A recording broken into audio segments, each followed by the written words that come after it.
you have tried: diet, exercise, cutting carbs, sleeping more. And your belly fat is still not moving, or it moves a little, then comes right back. Here is the part nobody is talking about. There are 7 habits in your daily life keeping cortisol elevated right now. None of them feel like stress. None of them are obvious. They are hidden inside things that feel completely normal. And they are keeping your belly fat locked in place regardless of everything else you do right. Stay with me because habit number 3 is the one that will make you look at your home and workspace completely differently. Most people walk past it every day without ever connecting it to belly fat. Drop a comment right now. What is the one thing you have tried that should have worked but did not? Why hidden cortisol keeps belly fat stuck? Obvious stress you can manage. You know it is there. You can try to deal with it. Hidden cortisol is different. You cannot manage what you cannot see. When cortisol runs at a low level continuously from hidden sources, your body never receives the signal that it is safe to release stored fat. Fat cells stay locked. Visceral fat stays in place. No amount of eating right or exercising fixes a chronic cortisol problem that is running invisibly in the background. A study published in Psychoneuroendocrinology found the following. Chronic low-level cortisol elevation from non-obvious environmental and behavioral sources was more predictive of visceral fat accumulation than acute stress events. Hidden cortisol is more damaging than obvious stress, because you never see it, so you never address it. 7 habits are creating it right now without you knowing. Habit number 1, sleeping with background noise. This one hides in the most unlikely place. Your bedroom. You fall asleep with the TV on, or a podcast playing, or music in the background. It feels comforting. It helps you drift off. But here is what your auditory cortex does while you sleep. It keeps working. Your hearing system cannot fully shut down during sleep the way your visual system can. It continues processing sound even during deep sleep stages. Background noise, especially speech or varied audio, prevents your brain from reaching the deepest stages of slow-wave sleep. And deep slow-wave sleep is exactly where growth hormone releases. When deep sleep is fragmented, cortisol cannot fall to its overnight floor, growth hormone cannot peak properly. The overnight fat-burning window that should be running for hours gets compressed. You sleep the same number of hours. You get significantly less of the fat burning that should be happening during them. A study published in Sleep Medicine found the following. Background noise during sleep significantly reduced slow-wave sleep duration. Morning cortisol was measurably elevated compared to silent sleep environments. Fix: silence, or white noise, only during sleep. Not TV, not podcasts, not music with lyrics or varied audio. A constant, unvarying sound like a fan or white noise machine is acceptable because it does not require your auditory cortex to process changing stimulation. The difference in deep sleep quality from this one change is measurable within the first week. Now, here is a habit that creates cortisol at a specific moment most people never think about. Habit number 2. No transition. Ritual between work and home. You close your laptop. You pick up your bag. You walk out the door. And mentally, you are still at work. Still processing the meeting. Still thinking about the email. Still in problem-solving mode. Then home obligations begin immediately. Dinner, kids, chores, whatever is waiting. No moment where your nervous system received a clear signal. Work is over. Biology. Cortisol follows behavioral cues. Your nervous system uses environmental and behavioral signals to know when to shift from activation to recovery. Without a clear transition signal between work mode and home mode, cortisol that should begin falling at the end of your workday stays elevated. It runs into dinner time, into the evening. And elevated cortisol at dinner time means the same meal creates a higher insulin response. More fat storage from the same food you were eating anyway. A study published in Work and Stress Journal found the following. Workers without deliberate work-to-home transition rituals showed significantly higher evening cortisol, compared to those with clear end-of-day deactivation practices. Fix: create a 10 to 15-minute transition ritual between work and home. A specific short walk. A piece of music you only play during this transition. Changing clothes immediately upon arriving home, 10 minutes outside before entering the house. Anything that signals clearly to your nervous system that work mode has ended and recovery mode has begun. The ritual does not need to be elaborate. It needs to be consistent. Consistent enough that your nervous system learns to begin the cortisol descent when it recognizes the signal. Now, here is something in your physical environment right now that your brain is responding to whether you notice it or not. Habit number 3. Living and working in cluttered environments. Look around your workspace right now. Your desk, your kitchen counter, your living space. Your brain is processing all of it. Not consciously, continuously. Here is what cluttered does to your cortisol. Your brain processes visual information automatically and constantly, even when you are not consciously attending to it. Clutter creates a background processing load on your prefrontal cortex. Every unfinished pile, every disorganized surface, every item out of place represents an incomplete task to your brain. Your threat detection system reads incomplete tasks as low-level ongoing demands. Cortisol stays mildly elevated to keep you on alert for all of them, all day, even when you are not looking at the clutter directly. A study published in Personality and Social Psychology Bulletin found the following. Women who described their homes as cluttered showed significantly higher cortisol throughout the day, compared to women who described their homes as restful and organized. Same lives, same stressors, different environments, different cortisol. Fix. Reduce visual clutter in the spaces where your eyes rest most. Your desk surface, your kitchen counter, the wall or area you face most often during the day. Not perfect minimalism, not a complete home reorganization, just the surfaces in your direct eye line for most of the day. Clearing those specific surfaces reduces the background cortisol load your brain is carrying without you ever realizing it was there. Now here is a social pattern that creates cortisol 3 separate times for every single instance of it. Habit number 4. Chronic people-pleasing and inability to say no. You say yes to things you do not want to do. You agree to commitments that exhaust you before they begin. You feel guilty saying no. You take on more than you can manage.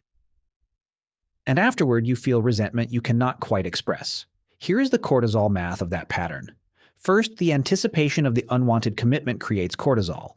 Then the performance of the unwanted task creates cortisol. Then the resentment and frustration afterward creates cortisol. 3 separate cortisol events from one people-pleasing yes. And most chronic people-pleasers are running this pattern dozens of times a week across small and large commitments. The cumulative cortisol load is significant, and it is invisible because each individual instance seems minor. A study published in the Journal of Health Psychology found the following. Chronic difficulty with boundary setting and people-pleasing behavior was associated with significantly elevated daily cortisol. Higher rates of visceral fat accumulation were also observed in this group. Fix. Practice 1 deliberate no per day. Something small. A request that you decline. A commitment you do not take on. A favor you do not offer. Each no is not just a time saver. Each no is a cortisol reduction. Over weeks of consistent small boundaries, the cumulative cortisol reduction is meaningful. Now here is the habit that feels most like success but is running a chronic physiological stress response underneath. Habit number 5. Overcommitting with no recovery time. Your calendar is full. Every hour is productive. Rest feels like falling behind. Recovery feels like laziness. You are proud of how much you do. Here is what that continuous output is costing your belly fat. Your nervous system requires genuine recovery periods to complete what researchers call the cortisol cycle. When every waking hour is committed to a task, an obligation, or a responsibility, cortisol never receives the signal that the demand has ended. It stays elevated across the entire day without interruption. This accumulation is called allostatic load, the cumulative physiological cost of continuous stress without recovery. Allostatic load is not metaphorical. It is measurable in blood, and it is directly associated with visceral fat accumulation. A study published in Psychosomatic Medicine found the following. Allostatic load measured across multiple stress biomarkers was significantly predictive of visceral fat accumulation and metabolic dysfunction. This was independent of diet and exercise habits. The people accumulating visceral fat were not necessarily eating badly. They were not recovering. Fix. Schedule genuine unstructured recovery time every single day. Not more efficient activity, not productive rest. Genuinely unscheduled time with no obligation attached to it. Even 30 minutes of unstructured time per day reduces allostatic load measurably over weeks. Your body needs time when nothing is required of it. That time is not laziness, it is cortisol management. Now, here is the habit that hits your nervous system at the two most vulnerable moments of every single day. Habit number 6. Consuming negative news. First thing in the morning or last thing at night. You wake up and check the news. Or you fall asleep with news or social media as the last thing you consumed.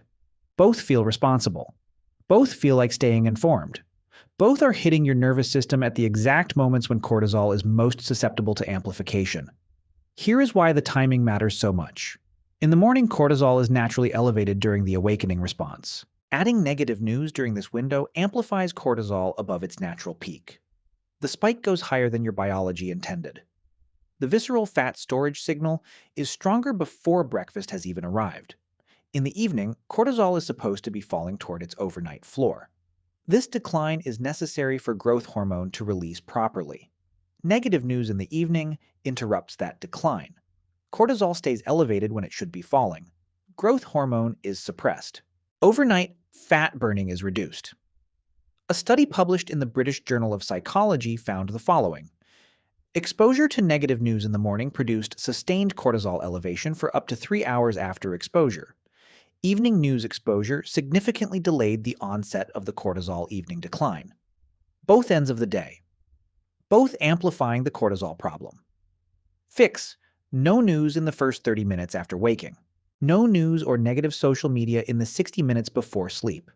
Replace with neutral or positive content at these specific times. The content itself is not the issue.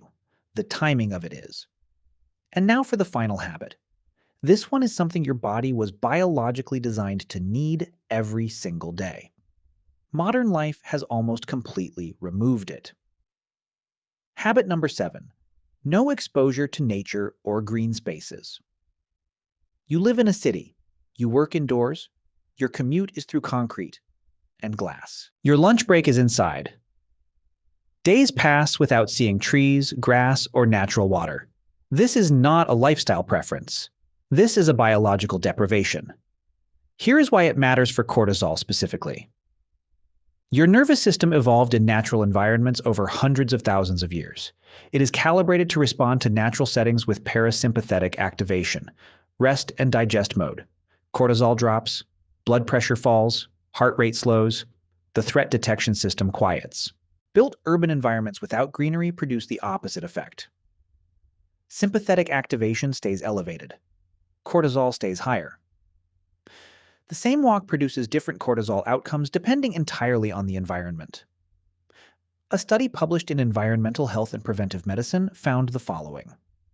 Walking in a forest environment produced 12% lower cortisol compared to walking the same distance in an urban environment. Blood pressure was significantly lower. Fat oxidation was measurably higher from the same movement. Same walking, same duration, same effort. 12% less cortisol, more fat burning from where you walked, not how far. Fix. Get into a natural setting at least once per day. A park, a tree-lined street, a garden, any green space with living plants and natural elements. Even 5 minutes of exposure to natural greenery produces measurable cortisol reduction. If you live in a dense city with limited green access, houseplants in your workspace produce a partial version of the same effect. They are not equivalent to a forest walk, but they are better than nothing. Nature is not a luxury activity for people with time. It is a cortisol management tool your body was designed to use every single day. Modern life removed it without asking permission. Now you know to put it back. 7 hidden habits. None of them felt like stress. All of them were keeping cortisol elevated continuously. All of them were keeping belly fat locked in place. Habit 1. Background noise during sleep prevents deep, slow-wave sleep and keeps overnight cortisol from falling to its fat-burning floor. Habit 2. No transition ritual between work and home keeps work mode cortisol running through dinner and into the evening. Habit 3. Cluttered environments create continuous background visual processing that maintains mild cortisol elevation all day without conscious awareness. Habit 4. Chronic people-pleasing creates cortisol across anticipation, performance, and resentment phases of every unwanted commitment. Habit 5. Overcommitting without recovery time creates allostatic load that directly and measurably accumulates visceral fat independent of diet and exercise. Habit 6. Negative news first thing in the morning amplifies the cortisol awakening response, while negative news last thing at night delays the cortisol. Evening decline that makes overnight fat burning possible. Habit 7. Absence of nature exposure removes a cortisol reduction mechanism your nervous system was designed to use every single day for hundreds of thousands of years. Here's what I want you to understand before you close this. You have not been failing at losing belly fat. You have been fighting a cortisol environment you could not see. That is not a willpower problem. That is an information problem. Now you have the information. The cortisol habits are visible. You can change them. And when you do, belly fat stops being stuck. Not because you ate less, not because you worked out harder, because you finally fixed the hidden environment that was keeping it there. Start with one habit. The one that surprised you most, just one. Come back and tell me what changed. Which of these 7 was the most hidden for you? Drop it in the comments below. I read every single one. If this changed how you see your daily environment and your belly fat, subscribe to What Science Reveals. Real science explained clearly every single week. And if you want to see how the cortisol habits from the previous video connect to everything we covered today, that video is right here. See you in the next one.